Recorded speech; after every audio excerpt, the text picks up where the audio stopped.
Yeah. How about this? In 2019, next year is going to be hard on the housing market. Hard on the housing market. We had the best year ever in housing, best 2 years we've seen in housing. Next, housing boom is cooling as mortgage applications drop again. This is another one that they get wrong. So why do they say this? Well, because mortgage application data comes out every Wednesday from the Mortgage Bankers Association. It showed that purchases on homes were down 10%. Okay, well that's mortgage applications. There's a lot of cash buyers out there. Do you know that cash buyers went from 16% to 24% of the marketplace? So when you think about it, what are purchases really down in actual purchases? 2 or 3%. Meanwhile, inventory is down 13%. Meanwhile, home prices are up 18%. It's a miracle that they're only down 2 or 3%. That shows you how strong it is, not that it's weak. And then, of course, some more here. Housing boom is over. Okay, this is rinse and repeat over and over, typical media BS. Let's give the real story to our customer. So this is a birth rate chart. This is very important because in anything that you're talking about, it's important to understand demographics because this will give you the demand side. So when we look at demand, here's all your generations. You see them there. You see the baby boomers, your Gen Xers, you see your millennials. So according to Zillow, the median age of a first-time home, anybody know what it is? Median age of a first-time home buyer? Anybody want to take a guess? 34.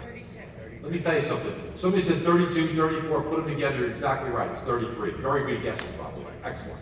So 33 years old. So if you were a 33-year-old buying a home today, anybody want to tell me what year you were born? It was really good, quick math. I'll tell you, it depends on their birthday, but you're right, 87 if you're at the end of the year, or 88. You're 100% right, team. So that's right here. That's when you were born. That's 1987, 88. Now look at this as if you're an analyst. Look at this as an advisor. Look into the future. Do you notice something that happened to birth rates after today's first-time home buyer was born? What happened to birth rates? Explosion to the upside. What does this tell you about the next 3, 4, 5, 6 years about people coming to the market? How many first-time home buyers are going to come to the market? A lot more. Is there plenty of inventory for them right now? When a lot more people want to buy, if you don't have homes to sell, what typically happens to price? There you go. There you go. Now look, back in 2006, I was on CNBC and I said I didn't like the market. In fact, I sold Mortgage Market Guide, closed it in 2007. I did not like the marketplace. It wasn't making sense to me. And one of the big things that I looked at that I was trying to tell people about is to take a look at in 2006, when those first-time home buyers were born. Who could do the quick math? You guys are very smart in this group. 2006, when was that first-time home buyer born? What year? Anybody take a guess? Very good, 73. Excellent. Which is right here. Anybody look at what happened to birth rates in 1973? They dropped off a cliff. Now, let me give you another question. Who can tell me why? Why birth rates dropped off a cliff in 1973? You guys are freaking smart in this group. Are you kidding me? You got that first try? What'd she say? Roe In versus January Wade. of 1973, abortions were Abortion. legalized. Oh, wow. And birth rates dropped, and they stayed low for a period of time. When I looked at this, I said, well, wait a minute, this runs over. We're not going to see births come back for a long time, which means that first-time home buyers aren't going to come back, and that's the engine of growth. And sure enough, let's look at what happened 33 years later. 33 years later, here's the results. So what you got here is 2006, you get the drop like a cliff, and then it stays low and comes up. Now, it's exactly as it was in the past, because when you look at it, these births right here, it's the same chart. Okay, look at it one more time here, point it out. Big drop, flat, goes up. 33 years later, big drop, flat, goes up. Now, what do we also know about the future? You can see where we are now. But what do we know about the future? Because the future, hold on, let's take a look here. The future is here. That's this move that we see. Here's where we are now, and then we've got this coming. So what's going to happen to this chart? It's going to go up, up, up.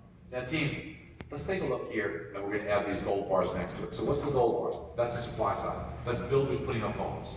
So what you see here is in 2002, 3, 4, 5, it was kind of close between households being formed.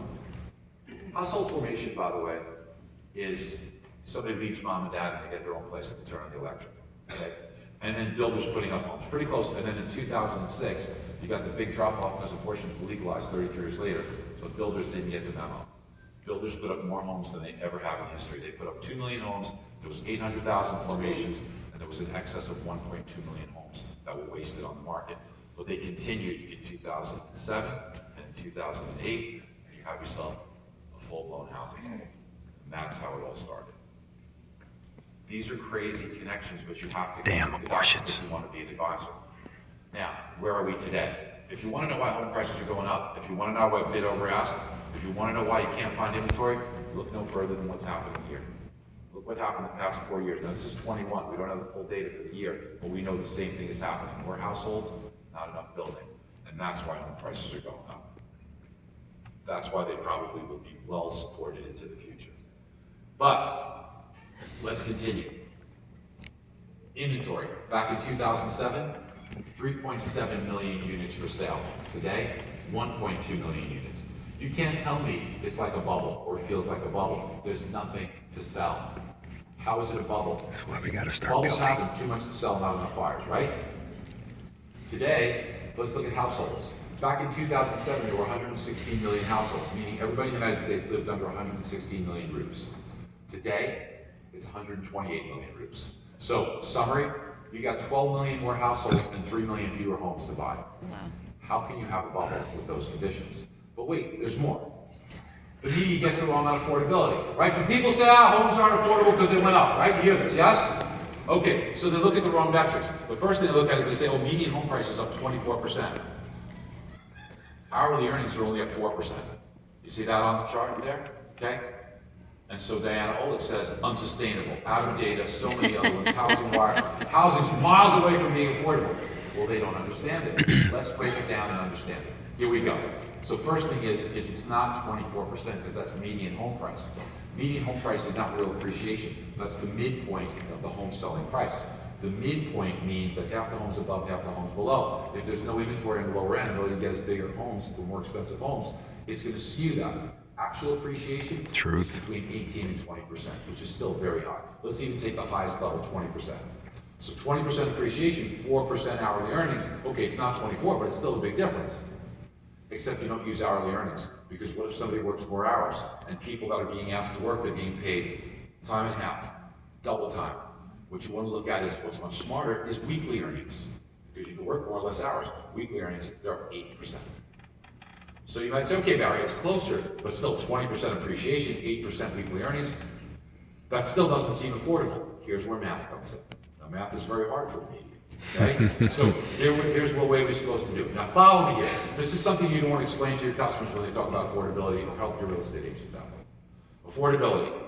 Last year, if there was a home on the market and the principal and interest only payment, principal and interest only, was $1,000 a month, we're going to keep it simple. Last year, but you didn't buy the home because you were scared about housing loan. Your income to qualify for that, for $1,000 P&I, not PITI, P&I payment, would have been about $5,000 a month. Correct? About it. Round numbers. You good with that? So let's say the home value went up 20%, and interest rates are about the same as they were last year. So if the home value went up 20% and you bought it this year, your payment for principal and interest would go up by 20%, right? So it would go up to $1,200 a month from $1,000, or up $200 a month. Now, if it went up $200 a month, that seems like it's less affordable, unless your income went up. How much would your income have to go up to negate that $200 a month? It'd have to go up $200 a month, and then you're even. So instead of $5,000 a month, what do you have to make? You gotta make $5,200 a month, and then you break even. What percent increase is $200 a month income on a $5,000 a month total base salary? You got it, very good. You guys are very smart, 4%. It doesn't have to be. So 4% rise in income handles a 20% rise in home value, so long as interest rates stay about the same. Is everybody good with that? Yeah. This is how you answer the question, team. Okay, so when somebody asks you housing bubble, then some people say, well, wait a minute. Hold on, Barry. In 2006, the peak of home prices, and then we had a bubble. Today, home values are 41% above the peak. How can we not have a bubble? We're 41% higher than the last bubble started. Well, let's break it down. Would you agree that a big factor is monthly payment? When you buy a car, you almost not even know what the value of the car is, you still get the monthly payment. Is that true? Most people buy it that way. Home, aren't people concerned with monthly payment? So what has a big factor in monthly payment? Interest rate. So back in 2006, look at this chart carefully. Here's 6%. We never even got to 6%. It stayed around 7%, between 6.5% and 7% was rates were. But let's even say, even though it was never there, let's pick 6%. Today, around 3% is where rates are. Around that. So, you have to understand that rates are much cheaper today, which is going to affect payment. Now, what about income? In 2006, according to the Bureau of Labor Statistics, the average income per hour was 20 bucks an hour. Today, it's 55% higher at 31. So in 15 years, people made 55% more. That makes sense. Which means back in 2006, if you took out a mortgage for $300,000, today, because the home value is 41% higher, you'd have to take a 41% higher mortgage, which is $423. That's 41% more than $300,000. Back then, the rate never got to 6. Well, let's say 6%, your payment would be $1,800 today, because it's 3%, your payment's actually cheaper today than it was, even though the home value is 41% more. But hold on, much more important, your income. Back then, let's just say you had two earners. They were earning $3,000 a month apiece, so $6,000 is your household income back in 2006. According to the Bureau of Labor Statistics, that's up 55%. So now they're each earning about $4,600 or so a month. So today, 55% increase from $6,000 is $9,300. You tell me when it's more affordable. When you got 30% of your income covering your monthly mortgage, or when it's 19% of your income today. Facts. It's more affordable today. Even though the home value is 41% more, it is far more affordable today than it was in 2006. But math is hard. People don't do the math. Now, we go through these examples, team, and in the 10 minutes that we just spent, if your customer asked you if there's a housing bubble and you answered it this way, you think you won that customer's trust?